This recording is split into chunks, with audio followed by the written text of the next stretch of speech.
Hi, welcome to my mini blog. ಇವತ್ತಿನ blog ನಾನು bus ಸ್ಟ್ಯಾಂಡಿಂದ ಸ್ಟಾರ್ಟ್ ಮಾಡ್ತಿದ್ದೀನಿ. ಯಾಕಪ್ಪ ಅಂದರೆ ಹಾವೇರಿ ಹತ್ರ ಇರೋ ದೇವಗಿರಿಗೆ ಹೋಗಬೇಕಿತ್ತು, ಹಾಗಾಗಿ ಇಲ್ಲಿಂದ ಸ್ಟಾರ್ಟ್ ಮಾಡ್ತಾಯಿದ್ದೀನಿ.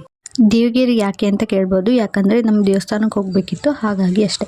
ಅಲ್ಲಿಂದ ದೇವಸ್ಥಾನಕ್ಕೆ ಬಂದ್ವಿ. ದೇವಸ್ಥಾನಕ್ಕೆ ಬಂದಾದಮೇಲೆ ದೇವ್ರ ದರ್ಶನ ಮಾಡೋಕ್ಕೆ ಅಂತ ಹೋಗ್ತಾ ಇದ್ದೀವಿ.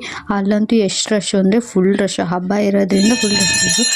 ಅಲ್ಲಿಂದ ದೇವ್ರ ದರ್ಶನ ಮಾಡೋಕ್ಕೆ ನಮ್ಮಮ್ಮ ಅವರು ಹಣ್ಣು ಕಾಯಿ ಎಲ್ಲ ರೆಡಿ ಮಾಡ್ಕೊತಿದ್ದಾರೆ. ಅಲ್ಲಿಂದ ನಾವು ದೇವ್ರ ದರ್ಶನ ಮಾಡೋಕೆ ಹೋದ್ವಿ. ಅಂತೂ ಇಂತೂ ದೇವ್ರ ದರ್ಶನ ಅಂತೂ ಆಯಿತು. ಇದೇ ನೋಡಿ ದೇವರು, ಇದೇ ನಮ್ಮನ ದೇವರು. ಅದ್ರದ್ದು ಮೂರ್ತಿ ಇದು. ಅಲ್ಲೊಂದು ಸ್ವಲ್ಪ ಬಸವಣ್ಣ ಇತ್ತು, ಹಂಗೆ ಅದನ್ನು ನೋಡ್ಕೊಂಡು ನಮ್ದೊಂದು ಸ್ವಲ್ಪ ಫೋಟೋ ಕ್ಯಾಪ್ಚರ್ ಮಾಡ್ಕೊಂಡು ಪಕ್ಕದ ದೇವಸ್ಥಾನಕ್ಕೆ ಹೋಗಿದ್ವಿ. ಅಲ್ಲಿ ಪೂಜೆ ಮುಗಿಸ್ಕೊಂಡು ಪ್ರಸಾದ ತಿನ್ನೋಣ ಅಂತ ಬಂದ್ವಿ. ಅಲ್ಲಿ ಪ್ರಸಾದ ಕೊಟ್ಟರು, ಪ್ರಸಾದ ತಿನ್ಕೊಂಡು ಬಂದ್ವಿ. ಅಲ್ಲಿಂದ ನಮ್ಮ ಮನೆಗೆ ಪ್ರಸಾದ ಬೇಕಿತ್ತು ಅಂತ ತೊಗೊಳಕ್ಕೆ ಬಂದ್ವಿ. ಇಲ್ಲಿ ನೋಡಿ ನಮ್ಮಮ್ಮ ಪ್ರಸಾದ ತಗೋ ಅಂದರೆ ನೋಡ್ಕೊ ಅಂತ ನಿಂತ್ಕೊಂಡಾರೆ.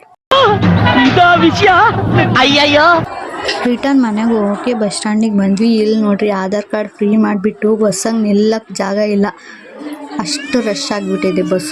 ಅಂತೂ ಇಂತೂ ಆ ರಶಲ್ಲೂ ಒಂದು ಸೀಟ್ ಹಿಡ್ಕೊಂಡು ಕುತ್ಕೊಂಡಿದ್ದೀವಿ ನಾನು ನಮ್ಮಮ್ಮ. ನಂದು ಇವತ್ತಿನ ದಿನ ಇಷ್ಟೇ. ಮತ್ತೆ ಸಿಗೋಣ ಮುಂದಿನ ವಿಡಿಯೋದಲ್ಲಿ. ಮತ್ತೆ ಭೇಟಿಯಾಗೋಣ. ನಮಸ್ಕಾರ.